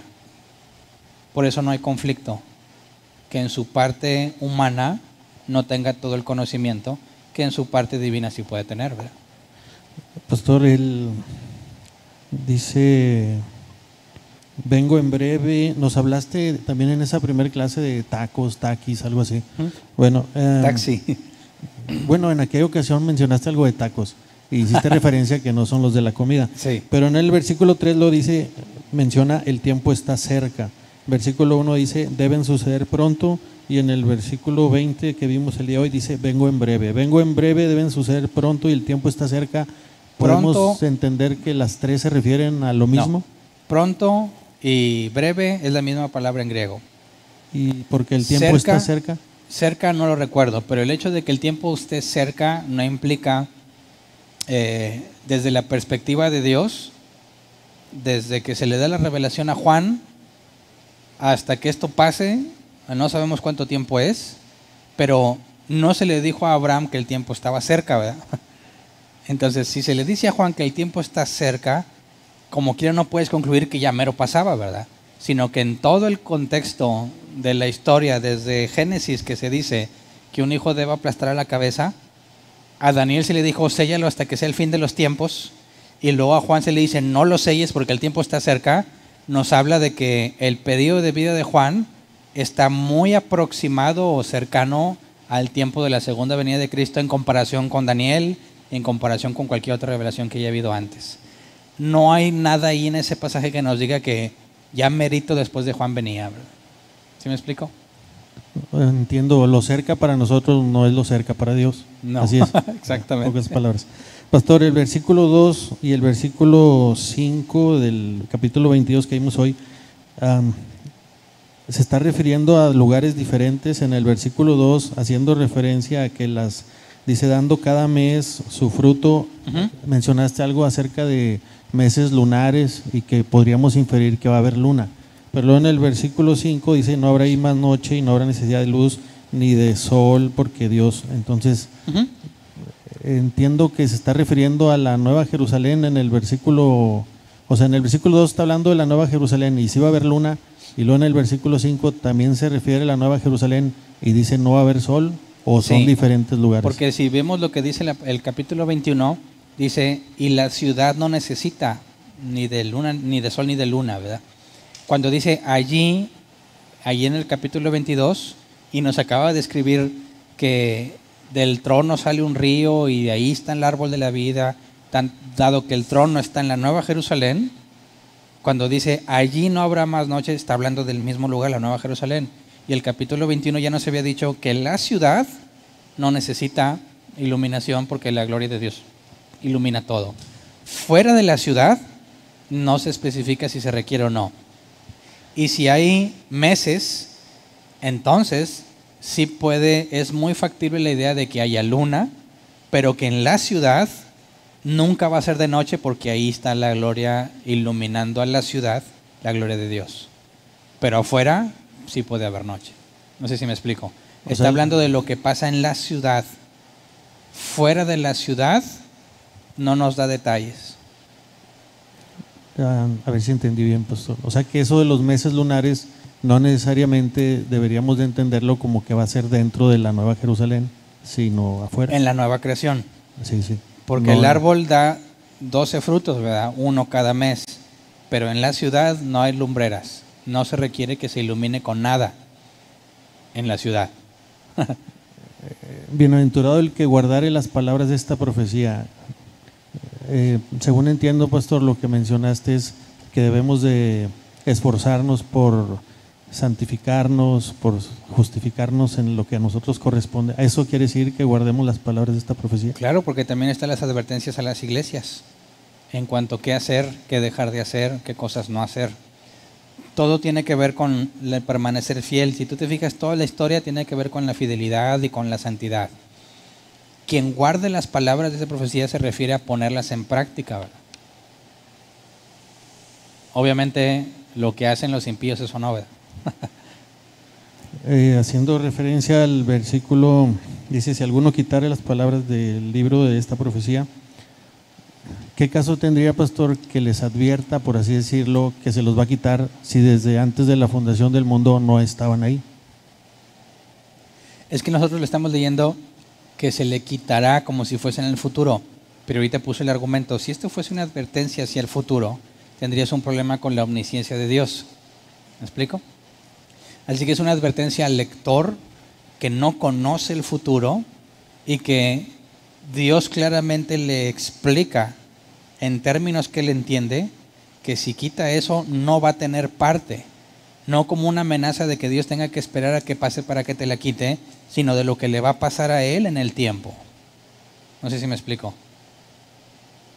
La advertencia es al lector a la perspectiva del lector, no desde la perspectiva divina que Dios tenga que esperar que pase el tiempo para quitársela, sino que tú, ya sea que te consideres cristiano, porque seguramente quien lo oiga formaría parte de alguna congregación, y ya está claro, y específicamente también en la Escritura, que no todo el que se congrega es hijo de Dios. Entonces, quien esté ahí escuchando eso, tiene la misma advertencia que Moisés le dio al pueblo: no le agregues ni le quites, que te va a pasar lo que está ahí. Entonces, la advertencia es al lector que desconoce la elección soberana de Dios. Pero desde la perspectiva de Dios, no tiene sentido que él tenga que esperarse en el tiempo que eso pase. Según la elección antes de la fundación del mundo, eso ya está definido. Quien le agregue o le quite solo manifiesta lo que Dios ya había definido. Pastor, la argumentación que nos das acerca de la palabra libro de la vida en ese mismo versículo, mencionas ahí que el textus receptus, algo así, ¿verdad? Okay. Bueno, mi pregunta es la siguiente. En otros pasajes donde igual dice el libro de la vida, ¿sabes tú si haciendo ese mismo análisis podrías decir o concluir que ahí sí es válido que diga libro o no cumple con las condiciones que cumple este versículo? No sé si me expliqué. Sí. O sea, esa argumentación no la dices pues argumentando que no debería decir libro, pero en otros pasajes dice libro y no comentamos nada. Mi pregunta es, ¿en otros pasajes no cumple con estas condiciones? No, en otros pasajes concuerdan. De hecho, las diferencias que he visto, por ejemplo, Reina Valera 60 usa los textos mayoritarios y hemos visto que la NBI los textos críticos. En algunas ocasiones hay diferencias de lo que está en el original, precisamente porque provienen de textos distintos.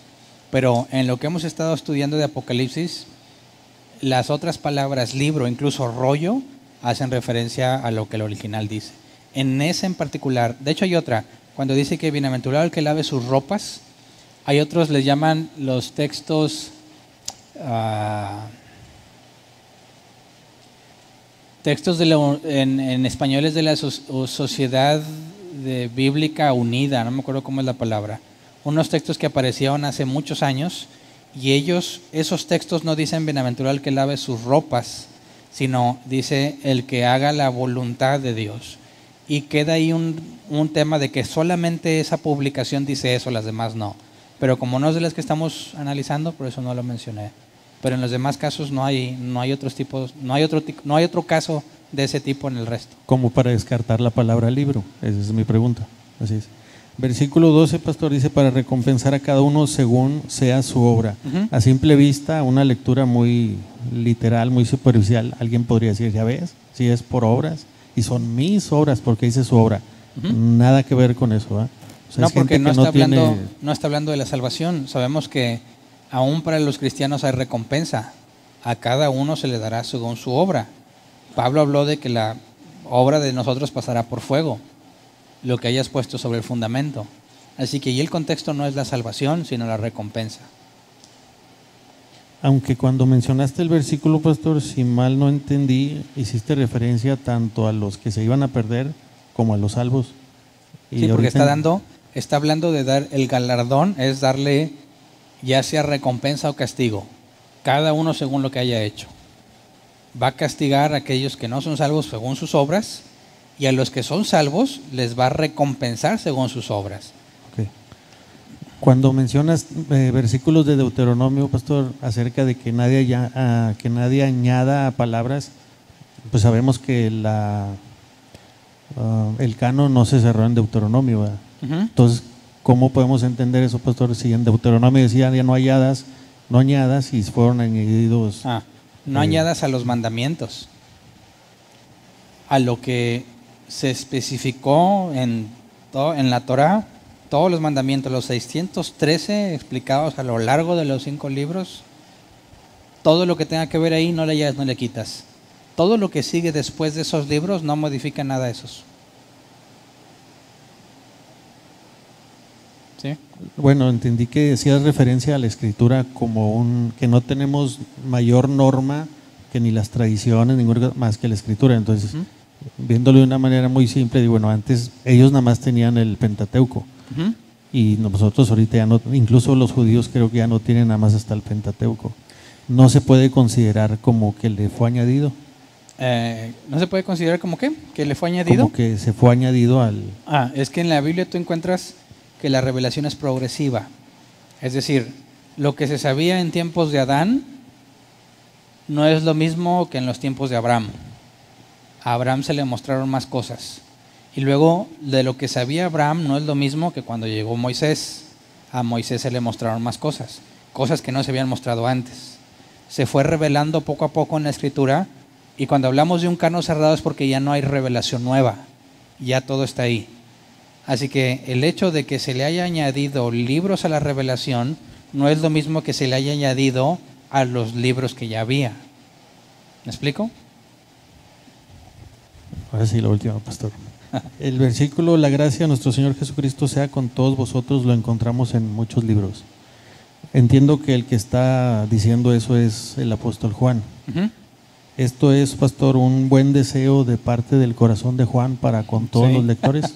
Simple y sencillamente un buen deseo de él para quienes leamos esto. Sí, porque después de dar una advertencia a todo el que lo oye, dice que la gracia esté con ustedes, pues no pasa de un buen deseo, porque a fin de cuentas Dios va a tener gracia de quien Él quiera. Gracias. ¿Alguien más? Acá hay otra.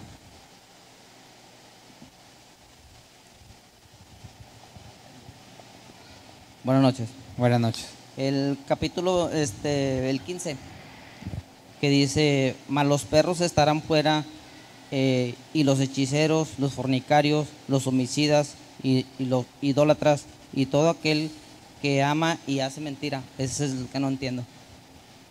¿Pero qué parte es la que no entiendes? ¿Que por qué los perros no van a entrar? Sí. Bueno. No es que los perros, literalmente el perro no vaya a entrar.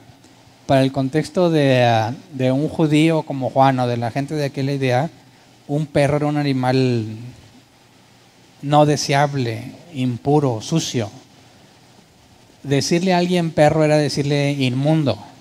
Entonces, cuando habla de los perros, no está hablando de los perros literalmente, sino a todos los que son considerados inmundos o despreciables, al igual que se consideraba hacia los perros en aquel tiempo. Gracias. Ya no va a haber perritos ahí entonces. ¿Dónde había otra pregunta ya, verdad? Bueno, pues era con referente al versículo, a ese versículo precisamente 15. ¿Verdad? Sabemos que hemos de tomar la interpretación literal o simbólica. ¿Verdad? Si el Señor Jesús hubiera generalizado, hubiera dicho pecadores, ¿verdad? Los pecadores, ¿verdad? Pero aquí especifica, ¿verdad? A los hechiceros, fornicarios, homicidas. Y cuando habla así, pues habla de género masculino y femenino. Pero cuando habla de los perros, ahí ¿cómo lo voy a tomar? ¿Literal o simbólico? Sabemos que el Señor Jesús se refirió a los palestinos en una ocasión como perrillos, ¿verdad? A los palestinos. Pero respecto a eso de los perros, ¿el original qué dice? ¿O tradujo o lo he de tomar literal? Bueno, como comentaba, en el contexto histórico no hay ningún problema en entender qué son a quién se refiere con perros, ¿verdad? Y si lo tomáramos literal, pues sería absurdo que Jesús incluya entre los fornicarios y los homicidas a un perro literalmente, ya que ellos no tienen nada que ver con el plan de salvación ni ninguna promesa de Dios, ¿verdad? Al hablar de perros lo hace en forma despectiva para agrupar a todos aquellos que no están mencionados ahí. Por ejemplo, hechiceros, fornicarios, homicidas, idólatras y el que hace mentira. Y dice, bueno, ¿y un ratero? ¿Un ratero sí entra? No está mencionado ahí literalmente el robo. Pero dentro de los perros aquellas personas que son catalogadas como algo inmundo, ahí entra todo el que hace pecado. Así que está tratando de hacer un enfoque, no es una lista exhaustiva, pero al describir a los perros está englobando a todos los demás que enlista. No sé si me explico.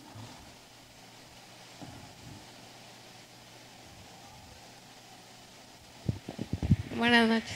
Buenas noches. Estoy poniéndole, atención a lo que dice el texto. Dice, los fornicarios, los homicidas, los idólatras y todo aquel que ama y hace mentira. ¿Está refiriéndose a todo aquel que ama hacer la mentira o todo aquel que...? Sí, bueno, si Dios es amor y estaría condenado a todo aquel que ama, aparte del que hace mentira, pues tendrías un problema, ¿no? No sería consistente ni lógico.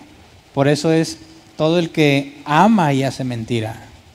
Porque una cosa es que, por ejemplo, un hijo de Dios puede mentir y se arrepiente. Se siente mal cuando miente, le pide perdón a Dios.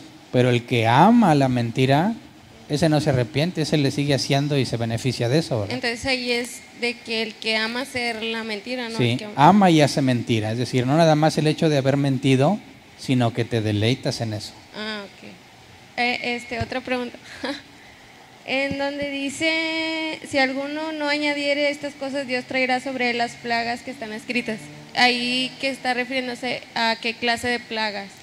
Todo lo que pasó ahí desde los 7 sellos, las 7 trompetas y las 7 copas.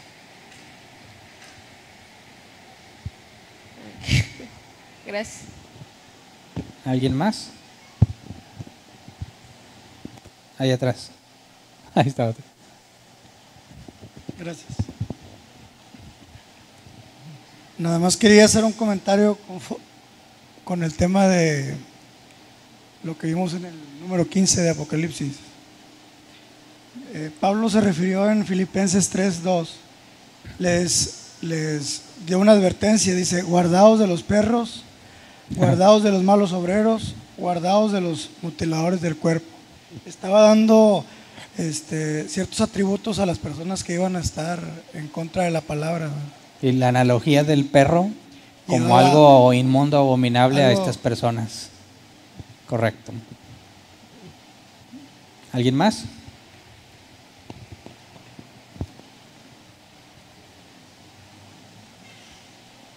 ¿Y qué raza de perros? Pastor, me recordé el ejemplo que pusiste sobre un hombre que dijo, pues voy a raptar a mi novia y para que me ame a fuerza. Algo así, ¿verdad?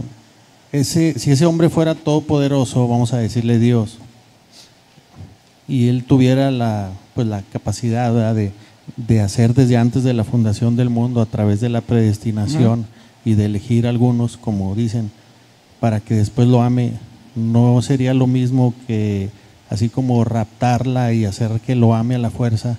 Pues bueno, yo desde antes de la fundación del mundo, desde antes de que nazcas, ya te voy a predestinar para que me ames. Como soy todopoderoso, haciendo la debida, guardando la debida proporción, no sería como ese hombre que, como tú dices, se la roba y la tiene encerrada todo el tiempo para que a la fuerza lo ame.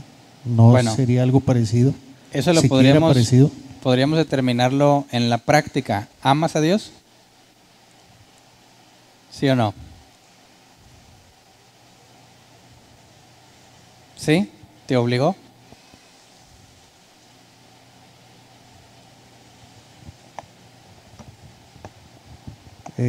Gracias a él lo puedo amar. Sí. Por mí nunca lo hubiera amado. ¿Pero te obligó a amarlo? Si no hubiera sido por él, no lo podría amar yo. Pero no es la respuesta a mi pregunta. ¿Te obligó o tú decidiste amarlo? Como la gracia es irresistible, no me puedo negar a amarlo. No. Tú tienes que saber por cuenta propia si estás obligado o no. Ese es el punto. Cuando hablamos de la gracia irresistible, no habla de que te manipuló a hacer algo, sino que te llevó al punto en el que te doblegas ante Él voluntariamente. Él no necesita eliminar tu voluntad. Él te proporciona las circunstancias y los medios para que llegues a ese punto. No sé si me explico. Cuando se apareció a Saulo rumbo a Damasco, no lo obligó a convertirse. Le dio la evidencia que él necesitaba, el nuevo nacimiento, para que voluntariamente lo haga. Así que la voluntad de Dios no invalida mi voluntad, pero su voluntad es mucho mayor a la mía, y la forma en la que Él hace las cosas, como la Biblia lo pone las circunstancias, los tiempos, los límites, permite maldades y todo, para que tú voluntariamente, por las experiencias, decisiones, sinsabores de la vida, triunfos, etcétera, etcétera, todo lo que hay eso, te lleve a esa decisión. Así que Dios no te agarra y te convierte en un títere, sino que Dios te pone en distintas circunstancias, dado que Él te hizo y te conoce. De esa manera tú empiezas a tomar decisiones que le agradan a Él sin tener que obligarte a hacerlo. Hasta ahí, pastor, Él predestinó y acomodó todas las cosas para que yo, lo que tú dijiste, decidiera, doblara mi voluntad, todo eso. Okay. Mi pregunta es, ¿eso no implica algo de parte de nosotros como humanos, lo que le llaman sinergismo? No. O sea, esa parte que tú estás diciendo de que tú mismo, que si no me obligó, que yo tuve que doblegar mi voluntad, o sea, aún y con esa parte que mencionas, no implica que sea una mínima parte de sinergismo. No estoy hablando que la oración de fe y todas esas cosas que nada que ver, pero sí, lo que tú acabas de decir, no implica algo de una parte que corresponde al ser humano. Como dices tú, Dios acomoda todo, pero como no te obliga, tú tienes la decisión de si lo amo o no lo amo. No entiendo esa parte. Es que eso lo puedes ver en tu vida propia. Si cuando tienes la tentación tienes dos opciones: ¿te amas a ti mismo o amas a Dios? Si amas a Dios no vas a caer en la tentación. Si te amas más a ti mismo vas a caer en la tentación. ¿Qué es lo que normalmente hacemos? Nos amamos más a nosotros mismos, por eso pecamos, ¿verdad? Tuviste la capacidad de elegir en ese momento a quién amabas más. A veces resistes, amas más a Dios, a veces no. Ese tipo de decisiones que tú tomas son tuyas, si no el concepto de recompensa no tendría sentido. Pero para que tuvieras un dilema entre amar a Dios o no, tuviste que haber nacido de nuevo, y para eso no te preguntó.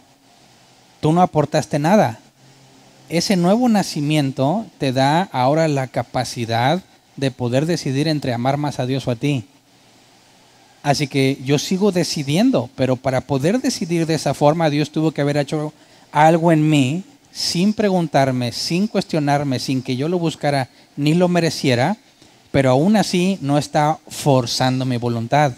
Me está dando elementos y herramientas para poder entenderlo, verlo, conocerlo, experimentarlo y entonces tomar una decisión. Así que Dios en ningún momento elimina tu voluntad, sino que Dios, por medio de las circunstancias, te lleva a que tengas la capacidad de decidir. Por eso es que la salvación no cuenta como un mérito tuyo, pero la santidad sí, en el sentido de la sinergia. En cuanto a la salvación, tú no tuviste nada que ver, eso fue elegido desde antes. Pero una vez que naces de nuevo, ahora sí Dios te dice, esta es mi voluntad preceptiva, no debes hacer esto y esto y esto. Ya dentro de los salvos, tú puedes elegir qué cosas vas a hacer dentro de un ambiente controlado. Cuando Dios dice, la Escritura dice, no te dará una prueba que no puedas soportar, eso lo explica claramente. Vas a ser expuesto a tentación, como dijo Padre, no nos expongas a tentación, sino líbranos del maligno. Él sabe, como Él te hizo y te diseñó, sabe perfectamente cómo vas a reaccionar ante cada circunstancia. Libremente, ¿verdad? Para Dios no hay tiempo. Si Él viera el próximo